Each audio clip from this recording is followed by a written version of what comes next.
Lá estava eu, deitado na minha cama, vagando pelas terras do TikTok, quando eu me deparo com o seguinte vídeo.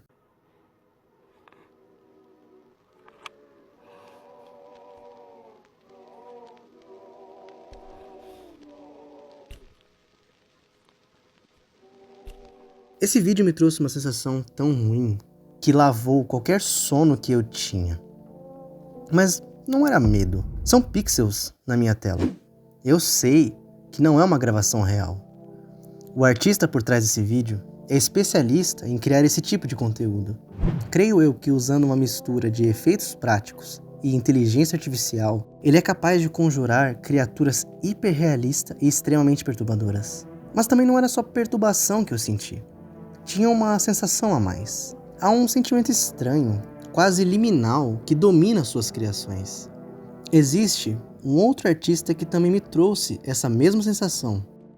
Trevor Henderson, muito famoso, criador do Long Horse e Siren Head. E foi um dos pioneiros nesse gênero de horror liminal. Ao meu ver, ambos têm algo em comum. Eles trabalham em cima do mesmo sentimento. Não é só o medo, pois qualquer cena de terror que consiga gerar tensão vai causar medo. Os filmes de Hollywood são cheios de cenas tensas que causam um certo medo. Mas muito se dá por conta de sabermos que após a tensão, ela será acompanhada de um susto barato, o jump scare. Esses artistas evocam algo muito mais visceral, algo quase instintivo. Essa sensação ruim, o arrepio, o calafrio, a forma com que essas imagens deixam uma impressão forte é chamado o Vale da Estranheza. A definição do Vale da Estranheza é uma hipótese no campo da estética, robótica e computação gráfica que diz que quando réplicas humanas se comportam de forma muito parecida, mas não idêntica aos seres humanos reais, provocam repulsa entre observadores humanos. Então, originalmente, ela foi teorizada pelo professor Masahiro Mori, que tentou compreender o porquê um robô que se parece com um humano tende a gerar reações negativas nas pessoas. E foi descoberto que, na verdade, existe um certo limite até onde o robô pode se parecer com um humano sem causar repulsa. Por exemplo, veja esse robozinho aqui. Ele é humanoide. É um bípede, tem uma face, 2 olhos e 2 braços. Ele é baseado na forma humana, mas não causa estranheza, porque não está tentando imitar um ser humano. Mas e se ele se parecesse mais humano? Como, por exemplo, o Andrew, de Homem Bicentenário. É um robô relativamente fiel à forma humana, mas eu não diria que ainda chega a cair no Vale da Estranheza. Agora, se deixarmos um pouquinho mais humano, a coisa fica muito esquisita. Ele cai no Vale da Estranheza. Mas por que exatamente chamamos de vale? Bom, imagina que temos um gráfico onde o eixo horizontal representa de 0 a 100 o quanto algo se parece humano, e no eixo vertical temos um índice de resposta positiva e negativa a essa mesma coisa. Percebe-se que conforme algo é mais parecido com o ser humano, tendemos a ter mais familiaridade e respostas positivas, até chegarmos a um certo limiar onde se parecer demais com o ser humano, na verdade, causa uma resposta muito negativa. Por isso se chama de vale, por conta dessa queda no gráfico. Apesar dessa teoria ter sido criada no nicho da robótica e da computação, ela se propagou bastante na internet, pois conseguiu dar o nome a uma sensação difícil de descrever, mas que muitos sentem. Além do mais, ela também explicaria o porquê que algumas pessoas se sentiam desconfortáveis com as primeiras animações 3D realistas e efeitos especiais nos filmes mais antigos.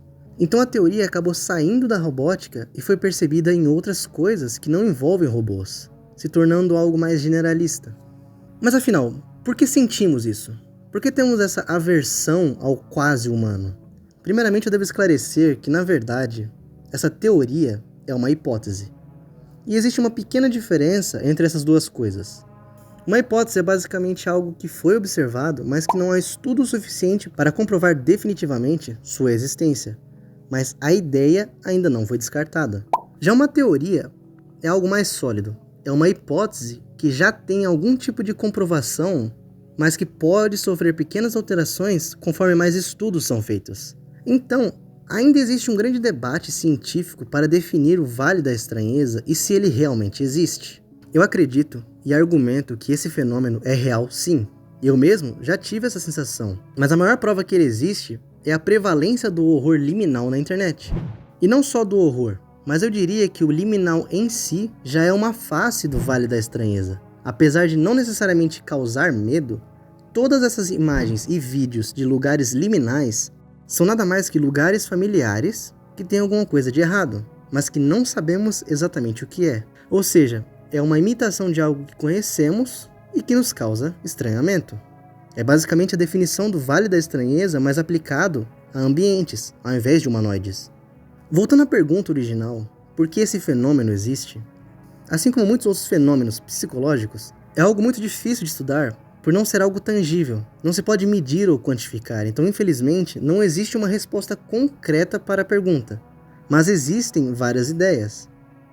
A teoria cientificamente aceita é que o Vale da Estranheza seja nada mais que a aversão a cadáveres ou a seres humanos doentes, mas essa conclusão é bem mundana, e eu sei que você não está aqui para receber respostas mundanas e chatas. E se voltarmos àquele gráfico, os mais atentos perceberão que existem duas linhas, não só uma. Porque a imitação do ser humano com uma movimentação imperfeita causa uma resposta diferente e mais intensa do que só a aparência imperfeita. E da última vez que eu chequei, cadáveres não se movimentam.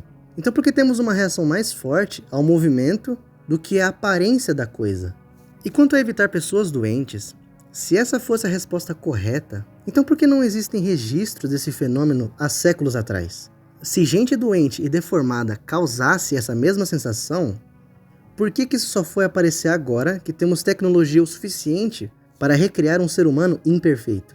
Essa descoberta é tão recente que nem mesmo conseguimos definir exatamente o que é. A segunda teoria também é cientificamente aceita. É que o Vale da Estranheza surgiu por conta de outras raças humanas. Os Homo sapiens, que somos nós, não foi a única raça de homos, ou seja, humanídeos, que existiram na Terra. Por exemplo, existiram os neandertais, os Homo floresienses e os denisovanos, e todos existiram junto com humanos no passado. Mas não faria sentido o Vale da Estranheza ser uma resposta a outros humanídeos, sendo que raramente havia interação entre esses grupos.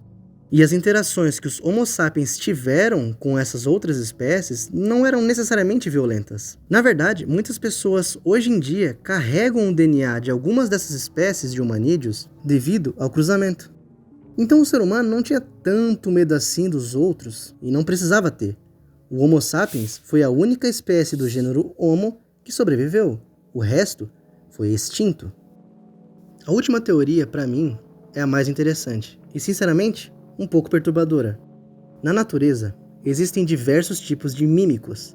E não estou falando de franceses maquiados que criam paredes invisíveis, mas sim de imitadores. Por exemplo, o bicho-folha, a coral falsa, a mosca das flores e diversas outras espécies que fingem ser o que não são para evitarem ser atacados. Mas nem toda imitação é para defesa. Existe o mimetismo agressivo, que é quando um predador finge ser inofensivo para pegar a presa desprevenida, se passando por outras espécies ou até mesmo imitando a presa. Nesse caso, o Vale da Estranheza teria sido um mecanismo que o ser humano desenvolveu para se defender e evitar alguma criatura que fingia ser humana para nos pegar desprevenidos. Os humanos que tinham essa sensação de estranheza evitavam esse predador e sobreviviam o suficiente para passar os seus genes para frente. E a cada geração que passava, o ser humano se tornava mais difícil de enganar, e não era mais uma presa tão fácil. E como consequência, esse predador pode ter sido levado à extinção pela incapacidade de caçar, ou teve que se adaptar e caçar outras coisas. Assim como milhões de outras espécies, eles podem ter sido extintos há milhares de anos atrás. E a única marca que deixaram no planeta é a memória instintiva de que os humanos um dia foram caçados. Histórias de doppelgangers, skinwalkers, not deer ou criaturas que imitam vozes para atrair pessoas são muito comuns mundo afora. E provavelmente você já até conheça alguma delas. Não é difícil imaginar uma criatura que finja ser humana, ou finja ser um animal de estimação para tentar nos enganar. É um horror que foi descoberto recentemente, mas que parece trazer uma memória ancestral. Uma memória de quando os humanos não estavam no topo da cadeia alimentar, quando os humanos eram apenas presas vulneráveis. Para aqueles que assistiram o vídeo até aqui, eu gostaria de deixar uma curiosidade. Algo interessante que eu considero relacionado às coisas ditas nesse vídeo é que existem criaturas que persistem no imaginário humano e surgem nos folclores através da história e em diferentes culturas, mesmo que essas civilizações nunca tenham tido contato entre si.